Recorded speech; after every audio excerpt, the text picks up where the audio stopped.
Our guest this week on Personally Speaking is the County Executive of Nassau County, Bruce Blakeman, one of the biggest counties in the country. Stay with us.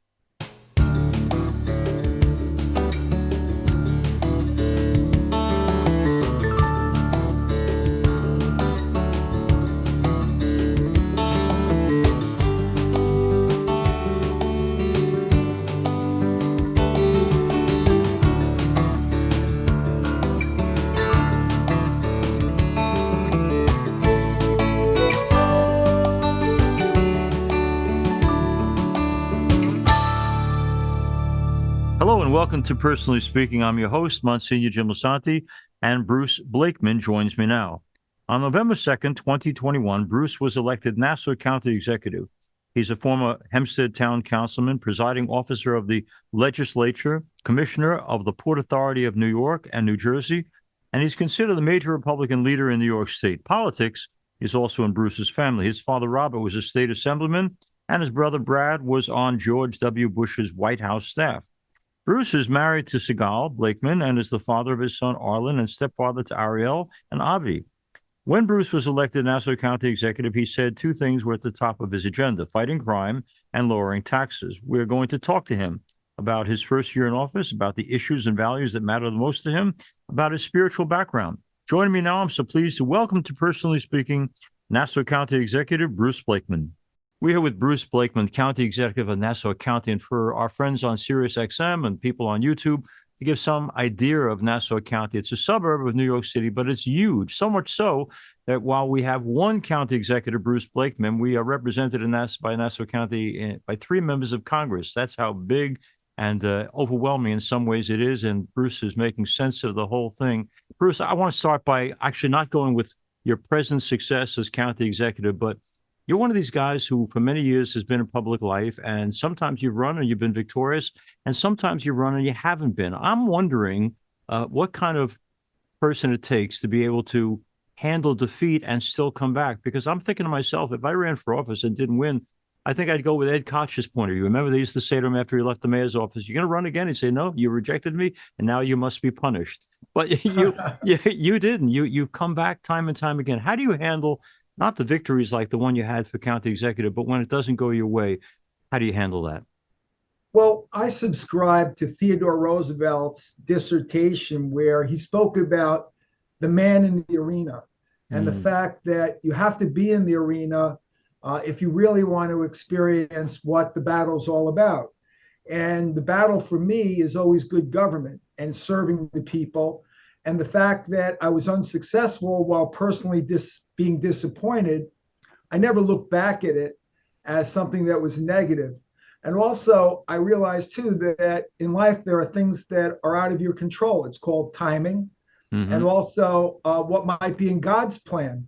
And that you can't be bitter and you can't say that just because I've been unsuccessful at this venture, that I'll be unsuccessful in any future ventures. So I have a strong belief in God. I don't think God puts you in a position where God chooses whether you win or lose. I think God gives you the strength, and it's what you do with the strength. And sometimes it's out of your control. So I think basically I have been relentless in my pursuit of happiness. And happiness for me is being involved in important issues and important matters and serving people and trying to make a difference at the short time that I'm physically on this earth. Okay. Bruce Blakeman, County Executive of Nassau County, is our guest. Bruce, maybe it's because you're Republican. I don't know. Maybe it's just because of your points of view. But folks in the media, not all of them, but many of them, especially I'm thinking of a large operation like the newspaper Newsday, can be so, I think, unfairly critical of you. And if it comes from you, they are suspicious of it. What do you do with criticism when you know it's unfair, unjust? How do you let it roll off your back if you do, or do you take it to heart? Well, when I was younger, I took it to heart, but now with the gray hair comes some wisdom, and basically, you make your best case. And if they don't agree with you, while it can be very frustrating sometimes because you think that the facts are in your favor, that you not become negative or bitter, and you basically say, okay, that's your opinion, and we can agree to disagree. 15, 20 years ago, I might have been a little more combative. Mm-hmm. But age has kind of mellowed you that way. Well, related to being in public life again, for those who don't know, Bruce Blakeman has many, many possibilities in his life. He's talented, gifted guy in many ways. You don't need the job. So why embrace this hardworking, sometimes almost impossible to do job, trying to make the lives of people better? Why not take it easy, Bruce? Well, first of all, I don't know how to take it easy. I have a very, very strong work ethic that my parents instilled in me. Mm, So I like working and I work very hard. But to me, it's a labor of love. It's not something that I find overly burdensome or tedious. mm, I enjoy it. Again, I get to do a good deed every day. yeah. So, that's a wonderful position to be in where you can actually help people and change the course of their lives. So it gives me a lot of personal satisfaction. So as far as I'm concerned, I'll work as long as I can, but also I think you also have to know when it's time to hang it up. And Mm, when I get to that point, uh, I don't want to be one of these people that hangs around too long. yeah. As long as I have the fire in my belly and I have the physical ability and the mental ability to do my job, I want to do it. But if I feel that I'm not giving 100%, I think I have the wisdom to be able to say, okay, you did your job. It's time to move on. So I think some people stay a little too long and they don't realize that there's another life out there, there's another world, and there's other things to do. And if you don't have the fire and the passion, then you shouldn't do it. Bruce Blakeman's our guest. Bruce, before the election, you had come by our parish, Our Lady of Lourdes in Massapequa Park. And I remember talking to you after Mass and you saying that you were going to win this. Now, 2 weeks out from the election, whatever it was, most people weren't betting that you were going to win, but you believed that you were going to be victorious. I'm just wondering, does a candidate actually know, or was that good guesswork? A candidate has a good idea. Mm-hmm. Uh, I've been in situations where I thought I'd win Yeah. and I lost. I've been in situations where I knew I was going to lose. I've been in situations where I knew I was going to win. In this Mm, circumstance, I knew I was going to win. Why? Because I felt that I was on the right side of the issues. And although Laura Curran is a nice person and I consider her a friend, I thought she and her party were on the wrong side of the issues. mm, We did some research, some polling, and we found out that while people like Laura Curran as a person, they disagreed with her policies and the policies of her party. mm. And I thought people were very passionate that they did not want the status quo. So I would say I was more confident in this race than probably almost any other race that I'd ever been in. So I actually did feel I was going to win. Okay. Now, it's interesting when Bruce Blakeman came to meet our people at the parish, uh, he attended our mass. I mentioned that, Bruce, because in the last election cycle, we had Congressman George Santos come to mass, and one of the fellows behind him, a battalion chief in the fire department, said, I'm gonna vote for that guy that was at mass today because he knew the answers to all the prayers and he knew when to stand and kneel and sit. He's obviously a practicing Catholic. That last guy you brought in last year, he didn't know the thing so well. I said, the last man who came in was Jewish. You can't expect Bruce to know all the answers. But I got to ask you something. You've been very vocal about Congressman Santos, who is our congressman here on Long Island. But it's interesting. I like some of what you said and that you've gone with other members of the party and saying he should resign. But you also regularly talk about compassion, that he could use help and guidance and forgiveness and new opportunities and giving people a chance. Uh, that's unusual, Bruce. Most politicians are pretty black and white about this. They don't like him. They want him out. End of story. You have a loud comment to be made by you that indicates a sense of compassion for the guy. I'm intrigued by how come. Well, I feel sad for him because he is a human being. Mm, And I don't think that he's a bad person. I think that he has an issue, he has a problem that's very profound, and that he needs professional help. He's not normal. He's built his whole life on a pile of lies, and he's been completely untruthful to everybody. And to some extent, I think he might even be delusional. He might even believe some of the lies that he's told. And his behavior is clearly not normal. So I think that George Santos needs to get help. I think he needs to rehabilitate himself. And the first step in doing that, he needs some tough love. People around him need to tell him, George, you need to resign. What you did was dishonest. And the first step towards rehabilitation is recognizing that you can no longer represent the people of the 3rd Congressional District because nobody can trust you. So you have to rebuild that trust. Resign, do the right thing, get some professional help. You're a young man, and then you can rehabilitate yourself, whether it be through charity work, whether it be building an honest resume and biography rather than a phony one. And I think that, in time, Americans are very, very forgiving. And if you did do those things, I think people would forgive you and they would give you a second chance. But every day that you're in Congress, you are perpetuating the lie on which you were elected. And I think that that is something that you must address and seek professional help and try to rehabilitate yourself. Let's talk for a minute about honesty, and as particularly in politics. We had before you today Joe Concha, who's on Fox News and my question for him, because he's written a book about President Biden, was, does he have any core values that remain true? And I was pointing out at one time he supported a human life amendment to the Constitution to end abortion. Now he's for the 9-month right and having the taxpayers pay for it. And that's just one of many issues where he seems to have gone 180. Is it hard in political life to remain true to the principles that you hold dear? Well, I think it's very important to hold true to the principles that that are your core foundation.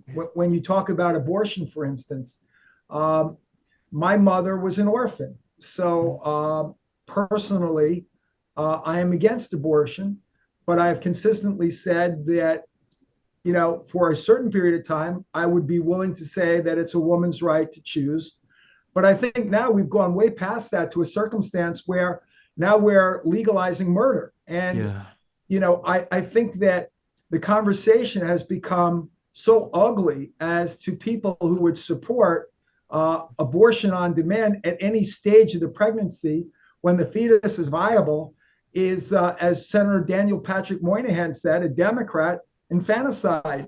And when people talk to me about that they think a woman is entitled to abort at a moment before birth, I can't even reason with people like that because I cannot understand how they would come to that conclusion when we know that the fetus is viable at various stages, and basically you are making a personal choice to terminate a life. So it's a complicated issue, but I think the one thing that everybody should agree upon is that once the fetus becomes viable, that's the end of the conversation.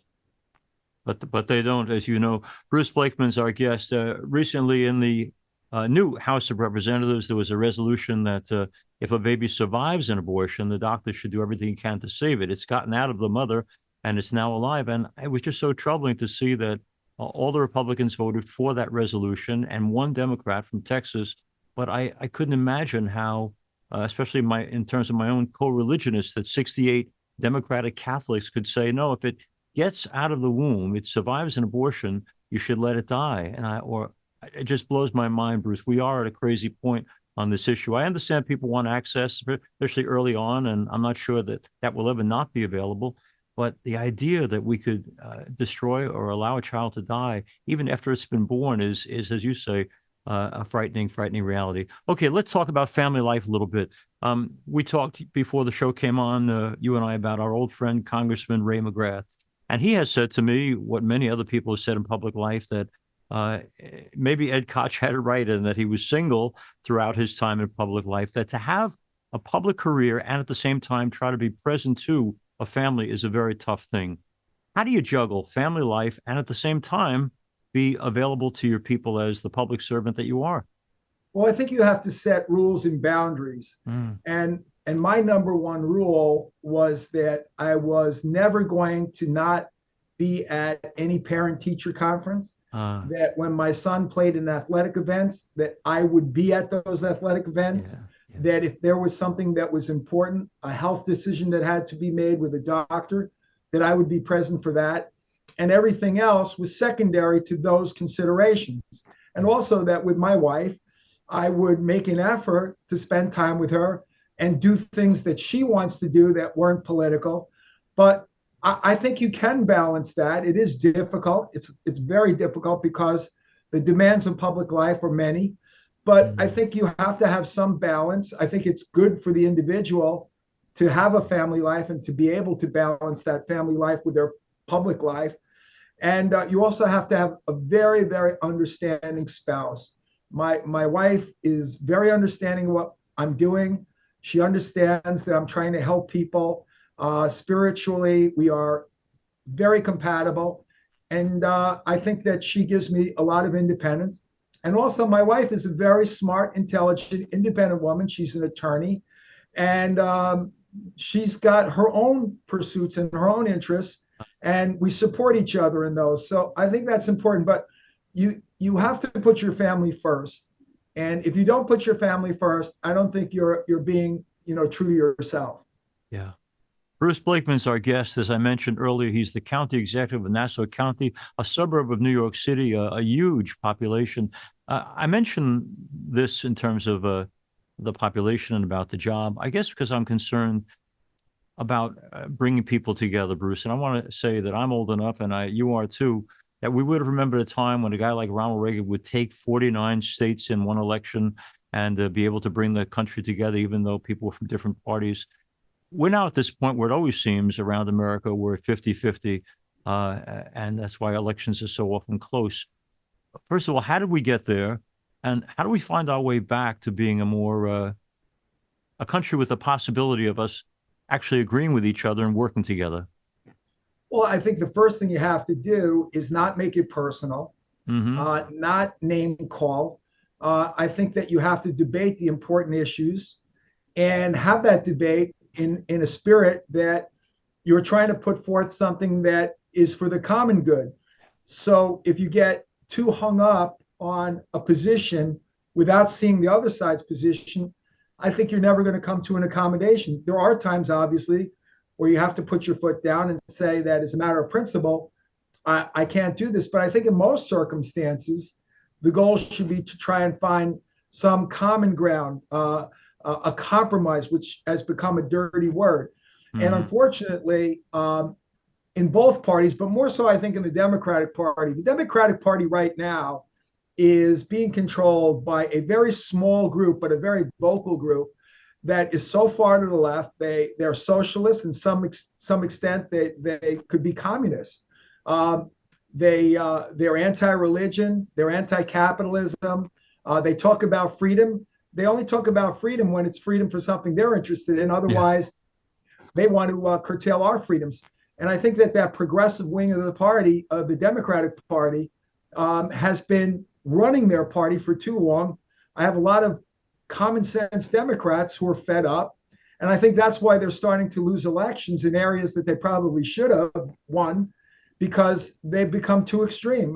When we see what's going on in Albany and Washington, D.C., like you said, just on the vote on abortion, that there are actually people that think that if the baby comes to full term and they would just let the baby die without any treatment, without any help, is so ugly and so repulsive that I can't imagine such an extreme position. So I think we need to come to the middle more. I mean, I'm a little right of center. Most people are somewhere in the center. They may be a little left of center. They might be right in between. They might be a little Right. right of center, like I am. But most people are in the middle, and I think that's where we need to govern from, and not the fringes. Bruce Blakeman is our guest, County Executive of Nassau County. Bruce, you are the first Nassau County Executive, I believe, of the Jewish faith. Could you tell me, growing up, was Judaism something for you that was cultural, historical, traditional, religious? What kind of Jewish faith were you raised with? Well, my Jewish faith was very much what would probably align with the Reform wing Okay. of the Jewish religion. But as I've gotten older, I've gotten more religious. I've become more spiritual. I pray every day now. Um, I'm not Orthodox, but as one of my rabbis say, you're almost Orthodox.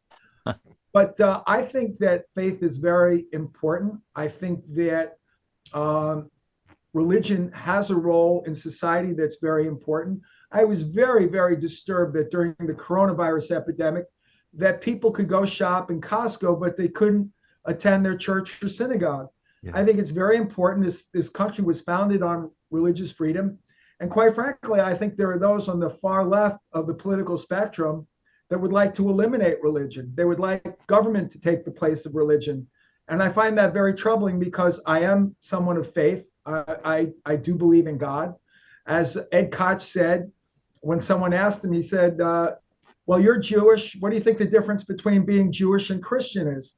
He says, well, when the Messiah comes, I'm going to ask him, is this your first visit or your second visit? Oh, God. So Right. I think that basically religion is a very personal thing. Yeah. And I think that people should be given the opportunity to practice their religion without government interference. And I believe very deeply in God, and I'm a very spiritual person, and I pray every day, and I try to be a better person. And I think having religion in my life makes me a better person.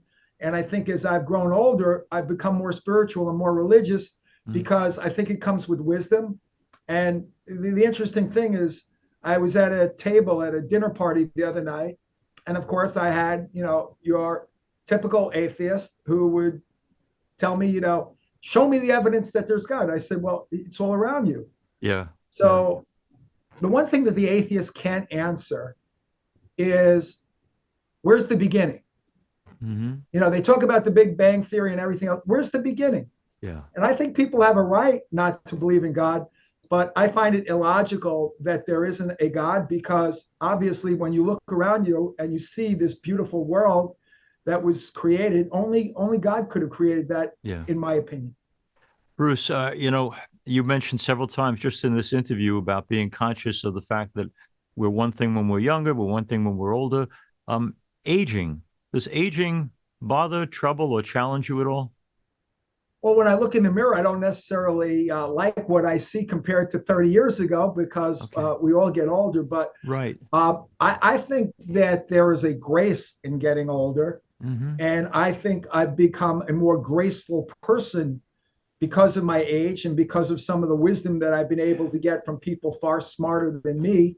So to that extent, because I believe in God, I don't have a fear of death that's very strong. Mm-hmm. Obviously, we all fear the unknown, and I'm sure if I was facing death, I might feel a little differently because it is, the unknown. But I think that my faith in God makes me less worried about dying, because if you have faith and you believe that this isn't the whole movie here on Earth, that it gives me comfort. So I'm much more comfortable with my age than I probably would have been if I didn't believe in God.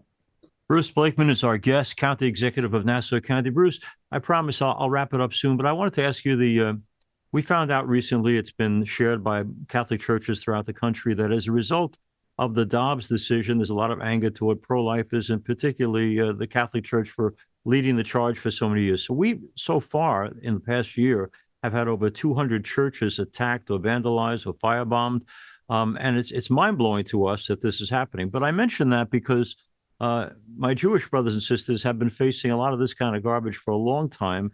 There's certainly a rise in anti-Semitism. There's a rise in attacks on synagogues and temples. First of all, as a man who is Jewish, why is there an increase in anti-Semitism?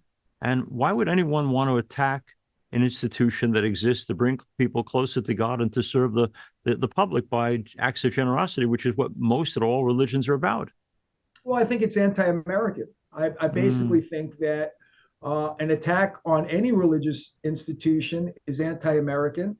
As we just saw the other day in Pakistan, Yes. a mosque was blown up and 57 innocent people were killed. So my goal here in Nassau County is to make this a safe place to live, although it's getting much harder to do because of laws in Albany that make us less safe. But the protection of a church or a mosque or a synagogue is of paramount concern because this country was founded on religious freedom. There would be no America if it wasn't for the initial cause of religious freedom. Yeah. So I think that my role is to make sure that people do have the ability to practice their religion as they want to, so long as they don't harm others. And if there is an attack on the Catholic Church, it's an attack on religion. If there's an attack on a mosque, it's an attack on religion. If there's an attack on a synagogue, it's an attack on religion. And all of us that believe in God, when there's an attack on one faith, it's an attack on all of us that believe in God. So we should be very vigilant and very harsh in our punishment for those who would do things like that. Yeah, no, I totally agree. I'm kind of sad that Attorney General Garland has unfortunately not, well, he's gone after people who protest at abortion clinics, as he should if they break the law, but has not been making any arrests in terms of people who bombed our churches or vandalized, and we're hoping for more from the Biden administration. I want to thank Bruce Blakeman. I've known Bruce for many, many years, a talented man, bright man, and it's interesting, Bruce, as we talk about aging, because we've both gotten there, that I think you have more insight, more wisdom, more tolerance, more understanding now than perhaps at any time in your life before. I think you have the grace of wisdom of aging, and which makes you a great leader for our people. I want to thank you for being with us and wish you all the luck in the world in leading not just the people of Nassau County, but in leading the political class to understand that the values and morals and consistency of purpose are good and wonderful things. And I'm so glad that your parents raised you with the work ethic they did. We all benefit from that. Bruce, thank you so much for being on Personally Speaking. And thank you, Monsignor. And I just want to say that I value our relationship very much. I value your wisdom and your insight. And I also enjoy your wonderful sense of humor. Thank you, Bruce. And we've shared that a few times. Thanks to Bruce Blakeman for being with us. As we end today's program, I want to thank you all for being with us. If you need to contact me, you can reach me at personallyspeakingpodcast@gmail.com. Any shows you want to see or watch, you go to YouTube and search under Personally Speaking with Monsignor Jim Lisante. Watch the shows and please hit like and subscribe. We're also on Facebook at Personally Speaking with Monsignor Jim Lisante. We're also now on Instagram at Personally Speaking Podcast. I'm privileged to serve as host and executive producer of Personally Speaking. Our producer is Lisa Jandovitz. Thanks so much for joining us. We'll be with you again next time on Personally Speaking.